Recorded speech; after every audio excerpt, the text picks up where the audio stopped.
Hello, my name is Kevin Smith, and I'm the Director of the Scholarly Communications Office at the Duke University Libraries. I'm delighted to have the opportunity to help launch the Journal of Librarianship and Scholarly Communications by talking to you very briefly about what I believe scholarly communications means in an academic library.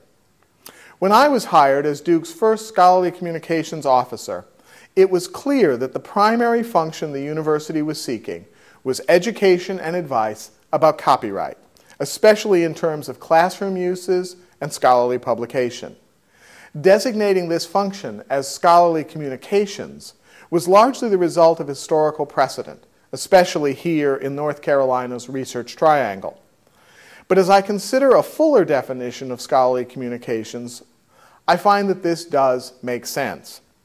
Indeed, I believe there are three primary areas of endeavor that a scholarly communications office should address in the 21st century academic library. The first of these is copyright.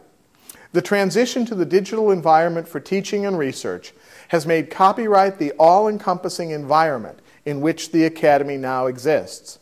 Virtually everything we do now raises a new set of issues and concerns vis-a-vis the rights and the exceptions in the copyright law. Libraries are increasingly obligated to assist with these questions in order to fulfill their traditional roles in the new environment, as well as when they branch into new opportunities.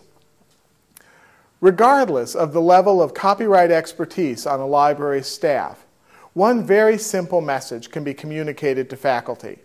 Because of some changes in our law over the past 25 years, faculty members now own copyright in their own research and scholarship from the very moment it's created. For some of them, this is not yet a familiar fact, but in it lies the opportunity to make individualized decisions about how to disseminate their research in the rapidly changing scholarly environment and how to leverage copyright ownership to serve their own best interests. The second area in which scholarly communications offices are active in modern libraries is digital publishing.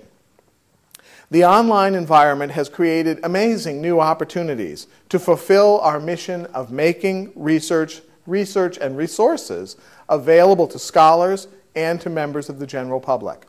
What they need, when they need it. Whether it is in support for institutional repositories, electronic theses and dissertations, new open access journals created by our faculty members, or funding to ease the transition from traditional subscription-based journals to new models of peer-reviewed publication, libraries are and should be at the center of digital publishing initiatives.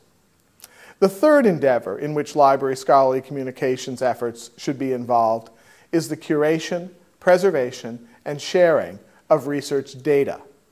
Here again, the online environment offers a new opportunity, this time to facilitate the long-held goal of making academic research more truly reproducible. By helping scholars describe, store, and share the data that underlies their research more efficiently, libraries can provide a fairly new service, but one that is at the heart of sound academic practice. Although I've outlined three directions in which attention to what we call scholarly communications can lead modern academic libraries, they really converge into one overall strategy. By doing the things I've discussed, libraries will become more deeply involved in the whole process of research as it takes place on our campuses. For many years, academic libraries have focused on providing the inputs for scholarly research and collecting the outputs, often at great cost. The digital environment now offers the opportunity and places on us the demand to become involved much more deeply and at different points in the research process itself.